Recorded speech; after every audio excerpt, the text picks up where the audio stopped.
आजमगढ़ की रैली में पीएम मोदी का सपा और कांग्रेस पर हमला। कांग्रेस ने हिंदू मुसलमान को लड़ाया है। पीएम ने कहा सीएए को कोई खत्म नहीं कर सकता है, विपक्ष तुष्टीकरण का सामान बेचता है।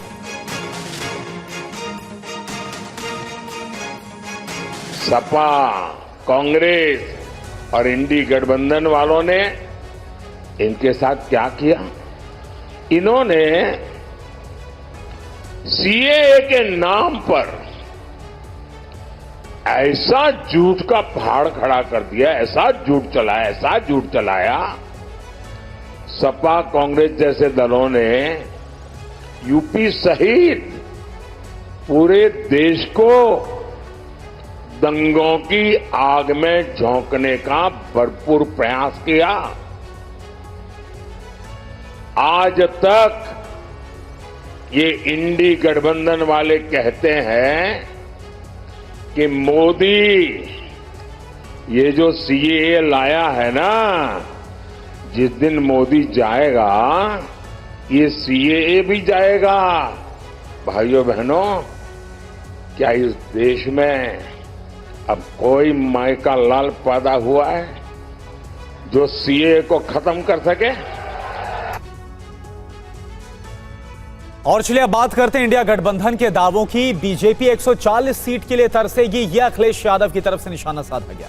4 चरण में बीजेपी चारों खाने चित हो गई है। अखिलेश यादव ने कहा यह संविधान बचाने की लड़ाई है। बीजेपी झूठ की यूनिवर्सिटी खोलेगी। बीजेपी झूठे केस लगाने वाली गैंग है, अखिलेश यादव की तरफ से प्रेस कॉन्फ्रेंस में यह कहा गया। 140 करोड़ की जनता इस बार इन्हें 140 सीटों के लिए भी तरसा देगी। ये यूपी, दिल्ली और पंजाब ये 99 सीट के खेल में ही उलझ जाएंगे। यहां कुछ इन्हें हासिल होने वाला नहीं है। रोटी कपड़ा और मकान की तो लड़ाई हम लोग लड़ेंगे, लेकिन रोटी कपड़ा और मकान से पहले हमें संविधान बचाना है। संविधान बचेगा तो लोकतंत्र बचेगा, और बाबा साहब भीमराव अम्बेडकर जी का दिया हुआ संविधान ये हमें अधिकार, हमें न्याय दिलाता है। भारतीय जनता पार्टी की इस साजिश को आम लोग समझ गए हैं, और इस बार सबसे बड़ी हार भारतीय जनता पार्टी की होने वाली है। और वहीं दिल्ली के सीएम केजरीवाल का बीजेपी पर हमला। बीजेपी जीती तो संविधान बदल देगी। बीजेपी की मानसिकता आरक्षण के खिलाफ है। केजरीवाल ने कहा 4 जून को इंडिया गठबंधन की सरकार बनेगी। पिछले 4-5 महीने से इन्होंने शोर मचा रखा है, 400 पार 400 पार 400। क्यों? कहते हैं नहीं मोदी जी कुछ बड़ा काम करना चाहते हैं। तो लोगों ने खोद के पूछा भाई क्या बड़ा काम करना चाहते हैं, कुछ बताओ तो सही। तो उन्होंने नहीं बताया। लोगों ने फिर अंदर से पता किया कि बड़ा काम ये करना चाहते हैं कि देश से रिजर्वेशन ख़त्म करना चाहते हैं। हम जानते हैं कि इनका जो पूरा इकोसिस्टम है, आरएसएस, बीजेपी, शुरू से ये लोग रिजर्वेशन के खिलाफ रहे हैं। इनकी पूरी की पूरी मानसिकता रिजर्वेशन के खिलाफ रही है। तो मैं सभी लोगों को ये आगाह करना चाहता हूँ कि ये बड़ा काम इनको 400 पार इसीलिए चाहिए क्योंकि ये रिजर्वेशन खत्म करना चाहते हैं। संविधान को, बाबा साहब अम्बेडकर ने जो संविधान बनाया था उस संविधान को ये तार करना चाहते हैं। पूरे देश भर से अब जो ट्रेंड आ रहे हैं वो ट्रेंड ये दिखाते हैं कि भारतीय जनता पार्टी को 250 से भी नीचे, मेरे हिसाब से 220 के आसपास, 3-4 दिन पहले भी मैंने कहा था 220 से कम सीटें इनकी आती हुई नजर आ रही हैं। दिल्ली महिला आयोग की पूर्व अध्यक्ष स्वाति मालीवाल को लेकर दिल्ली से लेकर लखनऊ तक सियासी भूचाल मचा है। लखनऊ पहुंचे संजय सिंह ने महिला सुरक्षा को लेकर बीजेपी पर हमला बोला तो बीजेपी ने भी पलटवार किया। सबसे पहले अरविंद केजरीवाल जी को राज्यसभा की सांसद उन्हीं की पार्टी की, उनके आवास पर जो घटनाक्रम घटित हुआ उसका जवाब देना चाहिए। देश और प्रदेश का भ्रमण करने से पहले 2 जून को फिर से तिहाड़ जेल जाने की तैयारी करना चाहिए। यही स्वाति मालीवाल जो महिला आयोग की अध्यक्ष थी, रात में उनके समर्थन में गई थी, पुलिस के लोगों ने घसीट के मारा था। देश के प्रधानमंत्री खामोश रहते हैं, एक शब्द नहीं बोलते। आम आदमी पार्टी हमारा परिवार है, पार्टी ने अपना रुख साफ कर दिया है। मैं चाहता हूं जितने विषय मैंने आपके सामने रखे हैं, देश के प्रधानमंत्री और भारतीय जनता पार्टी को जवाब देना चाहिए। स्वाति मालीवाल के मामले में जवाब देना, जब वो पहलवान बेटियों के लिए जंतर मंतर पे न्याय मांगने गई थी स्वाति मालीवाल जी, उस समय घसीट के मरवाया पुलिस वालों से। तो इसलिए इस पे राजनीतिक खेल ना खेलें, मैं सिर्फ इतना कहना चाहता हूं। स्वाति मालीवाल के साथ मारपीट का आरोप अरविंद केजरीवाल के पीए विभव कुमार पर लगा है। बीजेपी ने आज एक तस्वीर जारी की है और कहा है कि आज केजरीवाल के साथ विभव कुमार लखनऊ गए थे। आरोपी अरविंद केजरीवाल के संरक्षण में साथ में घूम रहा है और वो समाजवादी पार्टी के हेडक्वार्टर में भी दिखाई दिया साथ में। तो ये पूछा जाएगा, ये जो पाप, उसको शीश महल क्या कहें, अरविंद केजरीवाल के गुंडागर्दी करने का घर कहें तो ज्यादा अच्छा है। कभी चीफ सेक्रेटरी पिट जाते हैं मुख्यमंत्री आवास पे दिल्ली में, कभी एक सांसद नेत्री पिटती है। तो ये पूछा जाएगा, ये जो पाप हो रहे हैं मुख्यमंत्री आवास में, इस पे अरविंद केजरीवाल का क्या कहना है। और चिंताजनक यह है कि जिस पे अरविंद केजरीवाल को कार्रवाई करनी थी, वो उनका जुड़वा भाई बनके अपराध में साथ साथ घूम रहा है। टीवी9 सत्ता सम्मेलन में बोले यूपी के डिप्टी सीएम केशव प्रसाद मौर्य, 100 में से 80 वोट हमारा। ये केशव प्रसाद मौर्य की तरफ से कहा गया। 20% में बंटवारा। देखिए, 100 में से 80% वोट हमारा है, 20% में बंटवारा है, बंटवारे में भी हमारा है। ये है कि मोदी जी के नेतृत्व में सबका साथ सबका विकास, सबका विश्वास जीतने का काम किया गया है। अगर हम सबकी सेवा जिम्मेदारी से, ईमानदारी से कर रहे हैं तो सबका आशीर्वाद और समर्थन भी हमें मिल रहा है। मोदी जी को तीसरी बार प्रधानमंत्री बनाने के लिए जनता आगे आगे चल रही, कई जगह तो हमारे कार्यकर्ता पीछे हो जाते हैं। ये मोदी जी का वेव ऐसा है, मोदी जी के प्रति भरोसा ऐसा है, मोदी जी के प्रति विश्वास ऐसा है जिसको शब्दों में बता भी नहीं सकता। ये 80-20 का नारा यही है। इसका अर्थ लोग इस रूप में लगाते हैं कि 80% हिंदू की भाजपा बात करती है, 20% मुसलमानों की बात नहीं करती। हम सबका साथ सबका विकास, 100 में से 80% हमारा, 20% में बंटवारा, बंटवारे में भी हमारा, क्योंकि हम सबका साथ सबका विकास कर रहे हैं। वहीं टीवी9 के सत्ता सम्मेलन में बोले यूपी के डिप्टी सीएम ब्रजेश पाठक, इस बार चुनाव में धर्म युद्ध है और एक तरफ राम को मानने वाले हैं तो दूसरी ओर राम को नकारने वाले हैं। कांग्रेस ने 100 से ज्यादा बार संविधान में संशोधन किया है।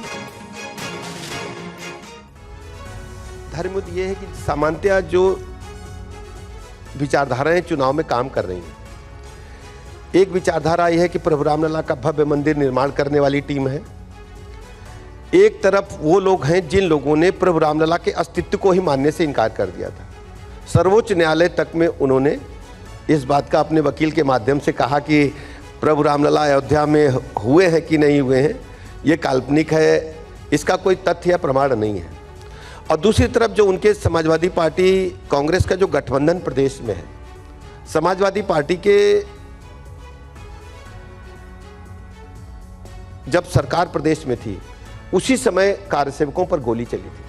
अयोध्या की धरा को खून से रंगने का काम, सरयू माता के जल को खून से रंगने का काम समाजवादी पार्टी की सरकार के दौरान ही हुआ था। एक तरफ हमारी सांस्कृतिक विचारधारा को आकाश की बुलंदियों की ओर ले जाने वाली टीम है और दूसरी तरफ हमारी जो सनातन संस्कृति है उसके धूल धूसरित करने वाले लोग। टीवी9 के सत्ता सम्मेलन में कांग्रेस के नेता प्रमोद तिवारी ने दावा किया कि इंडिया अलायंस ने एनडीए को रोक दिया है और 4 जून के बाद सरकार बनाने जा रही है। इंडिया गठबंधन का दावा है कि हम 400 पार नहीं करने देंगे। बीजेपी प्रधानमंत्री मोदी का है 400 पार। और पहली बार मैं देख रहा हूं कि कांग्रेस पार्टी अपने इतिहास में 400 सीट पर भी नहीं लड़ रही है, 328 सीट पर। कहाँ से आप सरकार बनाने की बात कर रहे हैं? अभी मैंने सरकार बनाने की बात नहीं की थी, मैंने तो सिर्फ इतना कहा था कि 400 नहीं पार करने देंगे। दूसरी बात, अब 4 चरणों के बाद मैं कह सकता हूं कि सरकार बनाएंगे नहीं, सरकार बनाने जा रहे हैं, यह तय हो चुका है। जैसा आपने कहा कि मेरा अनुभव सन 80 के बाद कोई ऐसा चुनाव नहीं हुआ है जिसको मैंने या लड़ा नहीं या देखा नहीं। इस चुनाव में ये खास बात है कि कांग्रेस या हमारे इंडिया गठबंधन के साथी, उनको जितना जनता का सहयोग मिल रहा है उतना शायद उनको भी उम्मीद नहीं थी। और वहीं TV9 के सत्ता सम्मेलन में बोले समाजवादी पार्टी महासचिव रामगोपाल यादव, बीजेपी को बहुमत नहीं मिलेगा, बीजेपी से लोग नाराज हैं।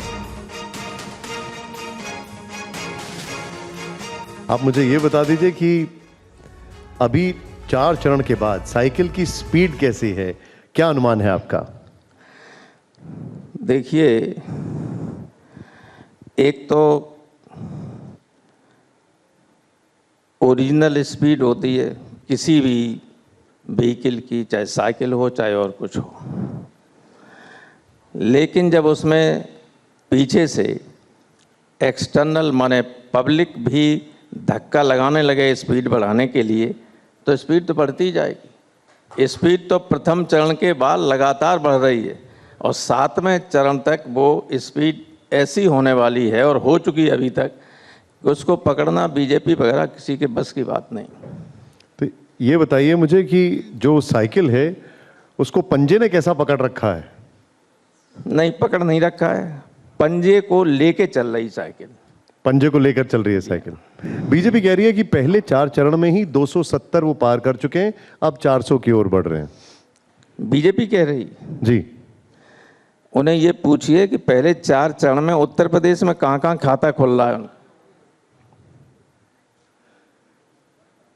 बीजेपी का परंपरागत वोट जो है बड़े पैमाने पर अंदर से जो नाराज है, उसकी वजह से या तो उसने समाजवादी पार्टी और कांग्रेस को वोट किया या वोट डालने नहीं गया। तो बीजेपी का कहीं पैर टिक नहीं रहा है, क्यों अब केवल बातों तक ही सीमित है बीजेपी। क्यों लगता है आपको कि परंपरागत वोट जो है वो नाराज है? परंपरागत खुलेआम नाराज। उन लोगों ने जो वोट डाल चुके हैं वो हमसे कह रहे हैं कि बिना मांगे वोट दे रहा हूं मैं, और दिया है। तो वो जो वोट परसेंटेज कम हो रहा है वो बीजेपी का मतदाता है जो नहीं गया है? यस, ऑफ कोर्स, सिर्फ बीजेपी का, और तो सब उत्साह में वोट डाल रहे हैं। लेकिन तो एक बात बताइए, फिर केरल में कम क्यों हुआ, तमिलनाडु में क्यों कम हुआ, खजुराहो में क्यों कम हुआ? केरल में भी तो वोट परसेंटेज कम हुआ, तमिलनाडु में भी कम हुआ। देखिए, सबसे ज्यादा जो जुल्म और जाति बीजेपी की सरकारें कर रही हैं वो उत्तर भारत में की। हमने देखा कि कई बार इस दौरान सपा की तरफ से आरोप लगे, जैसे पोस्टल बैलेट पर सवाल उठे, कहा गया कि मुस्लिम बहुल इलाकों में वोट नहीं डालने दिया गया। ऐसा है क्या? कुछ जगहों पे हो सकता है और कुछ जगहों पे पुलिस ने किया है, थोड़ा बहुत किया, ज्यादा नहीं किया, मगर किया है ऐसा। किया है। और बीजेपी कहती है कि सपा हार के बहाने ढूंढ रही है। सपा हार के बहाने ढूंढ रही है? नहीं, कोई हार के बहाने नहीं ढूंढ रहा। हार के बहाने कौन? बीजेपी तो हार रही है, अब तलाश रही है। जैसे कन्नौज में बीजेपी का उम्मीदवार जो सिटिंग एमपी है वो कह रहा है पुलिस मदद कर रही थी अखिलेश की। यूपी की योगी सरकार में मंत्री स्वतंत्र देव सिंह ने कहा है कि राज्य और देश में लोकप्रियता के आधार पर सरकार बनी है। 2014 के पहले देश में बम फटते थे, अब शांति है। राज्य के पहली बार आदरणीय योगी जी के नेतृत्व में उनके विकास, उनके कानून व्यवस्था के कारण उत्तर प्रदेश में पहली बार 17 के बाद पहली बार 22 में सरकार लोकप्रियता के आधार पर जीते हैं और 14 जीते, 19 जीते, 24 में गरीब कल्याण योजना और लोकप्रियता के आधार पर सरकार बनेगी। भारतीय जनता पार्टी की सरकार जनता जनार्दन के आशीर्वाद और कार्यकर्ताओं के परिश्रम के पराकाष्ठा के आधार पर हम चुनाव जीते। किसकी पॉपुलैरिटी के आधार पर सरकार बने, किसकी लोकप्रियता के आधार पर? आदरणीय मोदी जी, आदरणीय योगी जी। 17 के पहले, 14 के पहले देश में बम फटते थे, श्रीनगर में बम फटते थे, संकट मोचन में बम फटते थे, ताज होटल में बम फटते थे, संसद भवन में बम फटते थे, अयोध्या में बम फटते थे। आदरणीय मोदी जी के आने के बाद एक भी बम नहीं फटता है। आज राज्य आज शांति के श्रीनगर पर पहले सेना के ऊपर पत्थर फेंके जाते थे, भारत माता के जय बोलने में लोग डरते थे। आज उसी श्रीनगर चौक पर तिरंगा झंडा फहराया जाता है और भारत माता की जय बोली जाती है। कल महाराष्ट्र के डिंडोरी की रैली में पीएम मोदी ने शिवसेना उद्धव गुट पर बड़ा हमला बोला था। उसके बाद संजय राउत ने प्रतिक्रिया दी है, देखिए रिपोर्ट।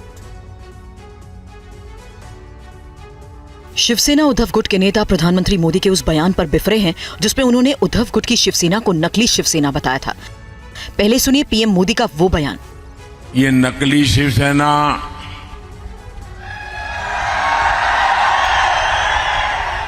नकली राष्ट्रवादी पार्टी, इसका कांग्रेस में विलय होना पक्का है।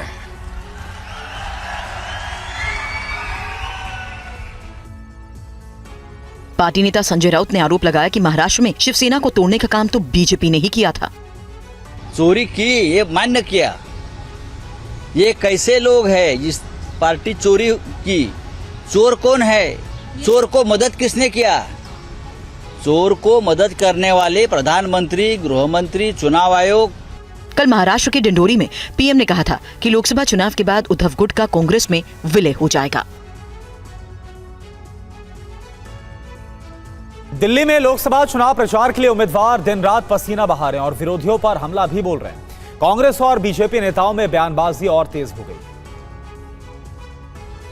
ये जो गठबंधन है आम आदमी पार्टी का और कांग्रेस का, ये बहुत ही अननेचुरल अलायंस है, क्योंकि जब भी कांग्रेस पार्टी सत्ता से हटी है तो हमेशा आम आदमी पार्टी ने उसको निगल कर सत्ता ली है। स्वार्थ का टिका हुआ ये गठबंधन जर्जर कर कर भुरभुरा रहा है। दिल्ली की जनता बहुत समझदार है और दिल्ली की जनता विकास के लिए वोट करेगी, मोदी जी के लिए वोट करेगी, विकसित भारत के लिए वोट करेगी और सातों की सातों सीटें भाजपा की झोली में देगी। कभी मन की बात कहते हैं, कभी जो है नोटबंदी की बात कहते हैं, कभी जीएसटी की बात कहते हैं। मैं कह रहा हूँ प्रधानमंत्री जी पिछले 10 साल से कह ही रहे हैं। हम पूछ रहे हैं कि प्रधानमंत्री जी ने हमारे लिए किया क्या है, देश के लिए किया क्या है। और आपसे भी आग्रह करते हैं कि आप उत्तर पूर्वी दिल्ली की जनता से पूछिए कि जो प्रतिनिधि हैं यहाँ के, वहाँ उन्होंने इस क्षेत्र के लोगों के लिए क्या किया है। समस्याएं जस की तस पड़ी हुई हैं। कहने वहने की बात छोड़िए, अब करने की बात है। जिन्होंने काम नहीं किया है उनको गद्दी छोड़ करके जाने की बात है। इधर राज्यसभा सांसद कपिल सिब्बल ने गृह मंत्री अमित शाह के पीओके से जुड़े बयान पर तंज कसा है और कहा है कि पहले चीन के कब्जे से जमीन छुड़ाएं। अगर 400 सीटें आई तो पीओके पे कब्जा कर लेंगे और अगर नहीं आई तो नहीं करेंगे। हम तो चाहते हैं कि करें, जरा थोड़ा लाल आंख तो दिखाएं। और जो 4000 किलोमीटर का कब्जा चीन ने कर रखा है, यार वो तो पहले वापस लो। वहां तो थोड़ी आंख, लाल आंख दिखा दो कि क्या वो लाल आंख धीमी पड़ गई है। ये किस किस्म का बयान है? ये आप गृह मंत्री हो, आप वोट के लिए क्या क्या नहीं कह सकते। ये लोकतंत्र है, दुनिया में सबसे बड़ा लोकतंत्र है। आपको जिम्मेदारी के साथ बयान देना चाहिए। ऐसे बयानों से लगता है कि आप उस दौर चाह रहे हो जहां आपके पैरों से जमीन खिसक रही है। इधर बृजभूषण शरण सिंह ने कैसरगंज लोकसभा क्षेत्र में अल्पसंख्यक सम्मेलन को संबोधित किया। इस दौरान उन्होंने कहा, तुम्हारा और हमारा खून एक है। कोई कहे या ना कहे, हम कहते हैं आप हमारा ही खून है। अगर डीएनए टेस्ट कराया जाएगा तो 5 पीढ़ी पहले आप हमारा ही खून है। हम सब बातों में नहीं जाना चाहते, लेकिन इसलिए आपसे विनती है, आपके लिए हम बदनाम हैं और आप हमारे लिए बदनाम। इसलिए वो तो पक्ष में वो और नहीं तो ना हो। कम से कम फायदा ना करो तो नुकसान ना करो। इन्हीं शब्दों के साथ पुनः आप सब लोग हमारी मंशा को समझ गए होंगे। मैं आपका एहसानमंद हूँ। एहसानमंद रहूंगा, हर सुख दुख में आपके साथ खड़ा रहूंगा। वो लोग ना आए हैं ना आएंगे, वो लोग ना आए हैं ना आएंगे, लेकिन हमारा आपका मिल्लत बढ़ेगा, आपसी भाईचारा बढ़ेगा। झारखंड के मंत्री आलमगीर आलम 6 दिन की ईडी रिमांड पर है। ईडी ने आज आलमगीर को पीएमएलए कोर्ट में पेश किया। राज्य की पीएमएलए कोर्ट ने दी रिमांड। आलम के करीबी के घर से मिले थे करोड़ों रुपए।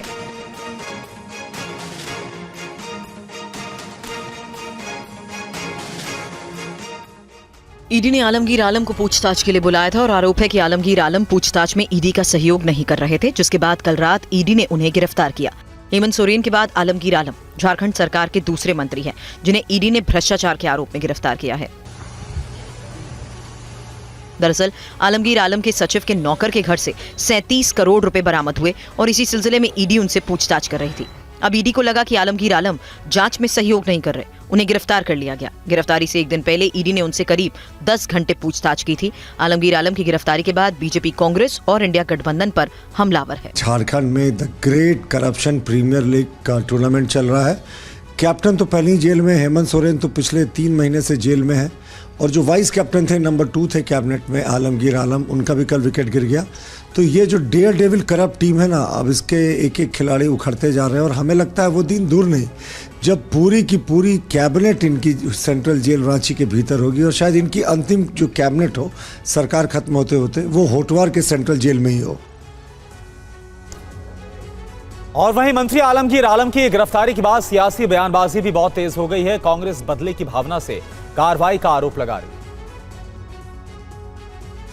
कानून का सम्मान करते हुए, ईडी के सम्मान का सम्मान करते हुए आलमगीर आलम साहब ईडी दफ्तर कल गए।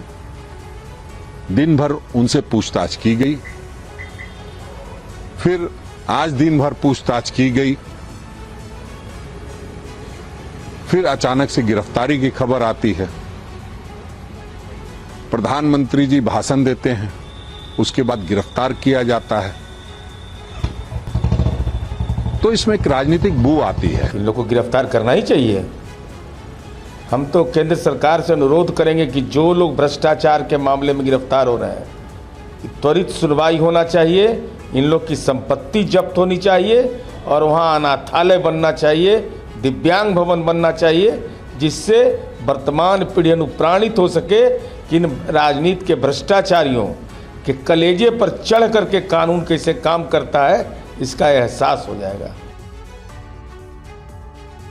सीएए के तहत पहली बार दिल्ली में 14 लोगों की भारत की नागरिकता दी गई है। टीवी9 भारतवर्ष ने इन नागरिकों से बातचीत की तो उनके पाकिस्तान में मिले दर्द को उन्होंने बयां किया। क्या वहाँ पर किस तरह के हालात थे, कैसे नौबत आई कि आपका यहाँ पर आना हुआ? मतलब लड़कियां हैं उनको पढ़ने नहीं दिया जाता, लड़कियां अपने मर्जी से घर से बाहर भी नहीं निकल सकती और जो महिलाएं होती है ना, उनकी जो मन की इच्छाएं होती है, मतलब पढ़ाई लिखाई या कुछ भी उनका डांस का या सिंगिंग का कुछ भी होता है उनका, तो वो वहाँ मतलब अपना सपना पूरा नहीं कर पाती।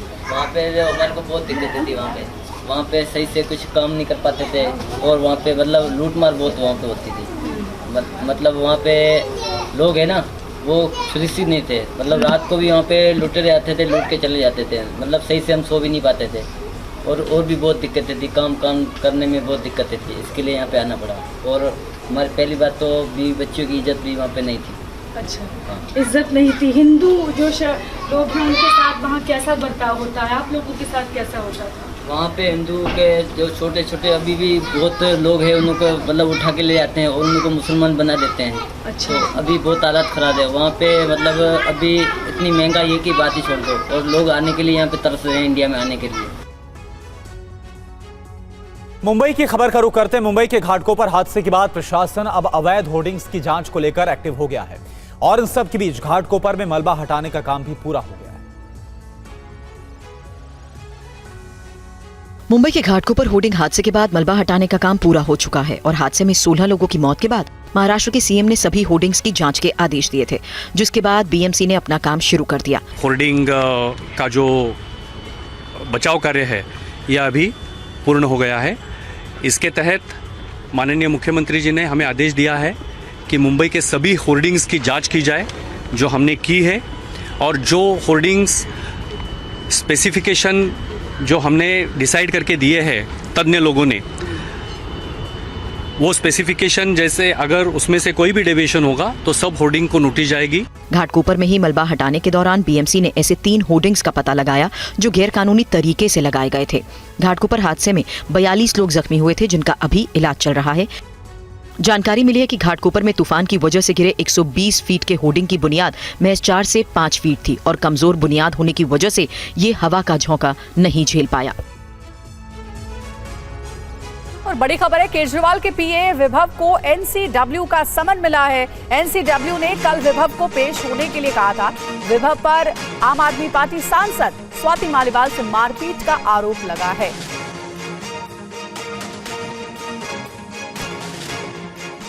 भोपाल के जंगलों में एक बाघ ने तेंदुपत्ता तोड़ने गए शख्स को मार दिया। फिलहाल वन विभाग बाघ को पकड़ने में जुटा है। इंसान और वन्य जीवों का टकराव लगातार बढ़ता जा रहा है। तेंदुए, बाघ जैसी जंगली जानवरों के रिहायशी इलाके में आने और हमला करने की खबरें आम होती जा रही हैं। बाघ और तेंदुए खेतों में चहलकदमी कर रहे हैं और इंसान डर के मारे घरों में कैद हैं। मध्य प्रदेश की राजधानी भोपाल के जंगलों में एक टाइगर के इंसान को मारकर खाने की खबर ने इलाके में सनसनी फैला दी। भोपाल के आसपास रहने वाले बाघों को अर्बन टाइगर भी कहते हैं। भोपाल फॉरेस्ट सर्कल में 2 बाघों की मौजूदगी दर्ज हुई है। माना जा रहा है कि रायसेन जिले के नीमखेड़ा में इन्हीं में से किसी एक ने मनीराम जाटव नाम के शख्स को मारा है, लेकिन ट्रैप कैमरा न होने की वजह से पता नहीं लग सका कि किस बाघ ने मारा है। पुलिस ने खेत से मनीराम का 100% शव बरामद किया है। मृतक के परिजनों को 8 लाख रुपए का मुआवजा देने का ऐलान किया गया है। वन विभाग ने आम लोगों को आगाह किया है कि वो ना तो जंगल की ओर जाएं और ना ही बेवजह बाहर निकले जब तक बाघ पकड़े न जाए। गर्मी बढ़ने के साथ ही जंगली जानवर पानी और खाने की तलाश में अक्सर जंगल से भटक कर रिहायशी इलाकों में आ जाते हैं, जिससे इंसानों के लिए खतरा पैदा होता है।